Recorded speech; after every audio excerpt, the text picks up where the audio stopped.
हरे कृष्णा भक्तों, आप सभी का बहुत बहुत आभार कि आप मेरे चैनल को इतना प्रेम स्नेह दे रहे हैं। आज मेरे मन में एक विचार आया कि क्यों ना आपको धन्यवाद करूं। पहले यदि आप इतना स्नेह ना देते तो संभव नहीं होता कि मैं इतना आगे तक आ पाती। आप सभी का एक बार दिल से धन्यवाद। आइए जानते हैं, कल मैंने बताया था कि ब्रह्मा जी ने सृष्टि का निर्माण करने में कितनी प्रकार से कष्ट सहे और सृष्टि का निर्माण शुरू किया तथा शिव जी की उत्पत्ति किस प्रकार से हुई। ध्यान से उस चैनल में मैंने डाल रखा है, यदि आप ना देखे हों तो जरूर देखिए उसको। ब्रह्मा जी के सृष्टि के निर्माण के लिए शिव जी ने अपना दोनों रूप धारण करके बतलाया ब्रह्मा जी को कि शिव तथा शक्ति के बिना संभव नहीं है सृष्टि का निर्माण करना, तथा नर नारी अर्धनारेश्वर रूप धारण करके ब्रह्मा जी को बताया। तब ब्रह्मा जी ने सृष्टि का निर्माण प्रारंभ कर दिया, परंतु वे ये भूल गए थे कि श्राप किसी ने मुझे दिया है। नारद जी ने उन्हें श्राप दिया था। भक्तों, अक्सर हम भूल जाते हैं किसी को कुछ बोलते समय, परंतु हमें बहुत नियंत्रण रखना पड़ेगा, क्योंकि श्राप तो श्राप ही होता है। कहीं न कहीं किसी को अनिष्ट हो ही जाता है। इसलिए हमें अपने वाणी पे बहुत नियंत्रण रख के चलना पड़ेगा। नारद जी के श्राप देने के बाद ब्रह्मा जी के शरीर से उत्पन्न हुए मनु ब्रह्मा के पुत्र थे और ब्राह्मी उनकी पुत्री थी, यानी सरस्वती। परंतु नारद के श्राप के कारण उन्होंने यह अनुमान नहीं लगा पाया कि ब्राह्मी उनकी पुत्री है, और इस संबंध को उन्होंने स्वीकार नहीं किया। और ब्रह्मा जी कहते हैं कि मैं किसी संबंध को नहीं मानता। एक बार कह देने के बाद वह प्रकृति का हिस्सा बन जाता है और पूर्ण होकर रहता है। यह तीर की भांति निष्ठुरता से अपने लक्ष्य के निकट पहुंच जाता है। नारद जी के श्राप उनके वचन कच्चे फल की तरह सही मौसम की प्रतीक्षा कर रहे थे। आपके मन में ऐसी इच्छा उत्पन्न होगी जो कि कभी भी नहीं होनी चाहिए। इस प्रकार नारद जी ने ब्रह्मा जी को कहा था। अब भक्तों, श्राप को फलित होने का समय भी आ गया। ब्रह्मा जी के मन में अपनी ही पुत्री के पाने की इच्छा उत्पन्न हो गई।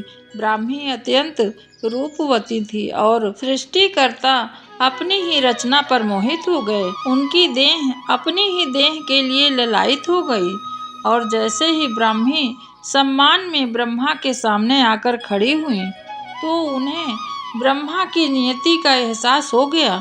ब्रह्मा के नेत्रों में उनके लिए प्रेम था और वासना की झलक थी। अक्सर हम देखते हैं भक्तों कि जो नहीं होना चाहिए, कभी कभी वो रिश्ते भी बन जाते हैं। ये सब नियति पहले से रहती है। हम एक दूसरे को कितना भी कोसें, कितने भी दोष दें, परंतु जो हमारे भाग्य में लिखा हुआ है वही होता है। इसी प्रकार ब्रह्मा जी को यह श्राप नारद जी द्वारा मिला था कि अपने ही पुत्री पर वो आकर्षित हो गए। ब्रह्मा जी से बचने के लिए ब्राह्मी तुरंत अपनी दाहिनी ओर चली गई, परंतु ब्रह्मा जी के दाहिनी ओर एक सिर निकल आया ताकि वो ब्राह्मी को देख सकें। फिर ब्राह्मी बाईं ओर चली गई, तब ब्रह्मा का तीसरा सिर निकल आया। फिर उनके पीछे खड़ी हो गई, चौथा सिर उनके पीछे भी निकल आया। ब्राह्मी पूरी तरह हताश हो गई और ऊपर की ओर हवा में उड़ने लगी। परंतु ब्रह्मा जी के जुनून की तो कोई सीमा ही नहीं रही उस समय, क्योंकि श्राप बस वो इन केन प्रकीर्ण ब्राह्मी को पाना चाहते थे। अचानक उन्हें ऊपर देखकर उनका पांचवा सिर ब्रह्मा के अन्य चार सिरों के ऊपर प्रकट हो गया, जो ब्राह्मी को देखने के लिए तड़प रहा था। अपनी बहन को संकट में पाकर और पिता को खुद ही लज्जित होता देखकर मारीच और अत्रि उन्हें चेतावनी देने के लिए आ पहुँचे। वे कहते हैं, हे पिताजी, आपको नारद के वचनों के वशीभूत नहीं होना चाहिए। आप सृष्टिकर्ता हैं, सर्वोच्च शक्ति के प्रतीक हैं। आप अपनी ही पुत्री के साथ मन में अपवित्र भावना कैसे रख सकते हैं? आप प्रकृति पर अपनी इच्छा कैसे आरोपित कर सकते हैं? आपने ब्राह्मी को दिव्य उद्देश्य के लिए उत्पन्न किया है। ऐसी आशंका आप ना करें जिससे समूची सृष्टि अशुभ बन जाए। दुर्भाग्य से नारद का श्राप कहीं अधिक शक्तिशाली था। उसने ब्रह्मा को कुछ इस तरह अपने शिकंजे में फंसा लिया था। उन्होंने ब्राह्मी का पीछा करना शुरू कर दिया। वह इधर उधर भागती रहीं, किंतु पिता से बचने का कोई उपाय न था। ब्राह्मी ने ब्रह्मा जी से बचने के लिए पशु का रूप धारण करना प्रारंभ कर दिया। पहले वो गाय में परिवर्तित हुए तो ब्रह्मा ने खुद को बैल में बदल लिया। ब्राह्मी घोड़ी बनी तो ब्रह्मा घोड़ा बन गए। वह बतख बने तो ब्रह्मा ने खुद को नर बतख में बदल लिया। भक्तों, किस प्रकार से सृष्टि का निर्माण हुआ और ब्राह्मी के पीछा किस प्रकार से ब्रह्मा जी मोहित होकर कर रहे थे, इसी पर ये कथा है। आप इधर उधर नहीं भटकिएगा। फिर ब्राह्मी ने एक एक करके सभी जीवों का रूप धारण किया तथा ब्रह्मा जी ने उनका पीछा करने के लिए सब उसी प्रकार से रूप उन्होंने भी धारण कर लिया। यह सिलसिला चलता रहा।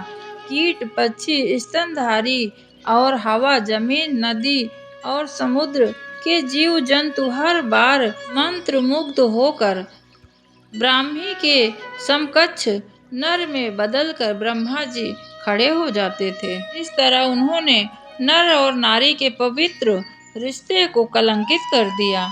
ब्राह्मी ने 900 रूप धारण किए, इसलिए उनका नाम शतरूपा हुआ। इस तरह पृथ्वी पर अनेक तरह के जीव जंतु अस्तित्व में आ गए। इसके बाद शिव जी को यह सब देखकर बड़ा क्रोध आया। उन्होंने ब्रह्मा जी की बहुत निंदा की। तब जाकर ब्रह्मा जी को होश आया और तुरंत उन्होंने शिव जी से क्षमा मांगी, किंतु शिव जी का क्रोध प्रबल पड़ा। उन्होंने ऊपर की ओर निकला हुआ ब्रह्मा का सिर 5वां काट दिया, जिसके बाद ब्रह्मा के 4 सिर ही रह गए। और शिव जी कहते हैं, ऐसा अधम विचार क्षमा नहीं कर सकता हूँ। शिव ने कहा, आपके चारों मुख से अब इस भूल के प्रायश्चित हेतु सदैव वेदों का पाठ ही करते रहें आप। इस बात को बोलते बोलते शिव जी रुक गए अचानक, क्योंकि उनके हाथ में कुछ लगा हुआ था। उन्होंने देखा तो ब्रह्मा का कटा हुआ सिर उनके हाथ में चिपक गया था।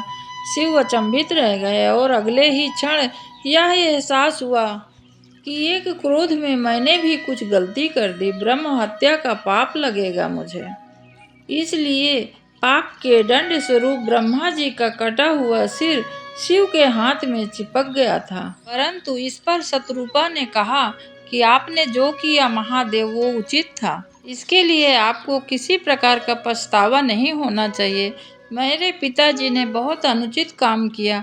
नारद जी क्यों न श्राप दिया हो, परंतु वासना के वशीभूत होकर अनुचित कामना की, इसलिए इस दंड के वो अधिकारी हैं।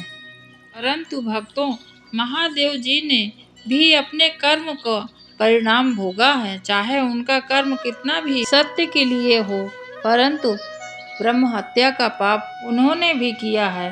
परिणाम स्वरूप ब्रह्मांड के नियम सभी पर समान रूप से लागू होते हैं। भगवान शिव पूरे ब्रह्मांड में घूमते रहे, किंतु उन्हें कोई उपाय नहीं मिला। ब्रह्मा का कटा सिर उनके हाथ में चिपका ही रहा। जल्द ही मांस सड़ रहा था, नीचे गिर रहा था, केवल हड्डियां बची हुई थी। इस तरह शिव के हाथ में कपाल लिए हुए भटकते रहे, जिस कारण उनका एक नाम कपाली पड़ा।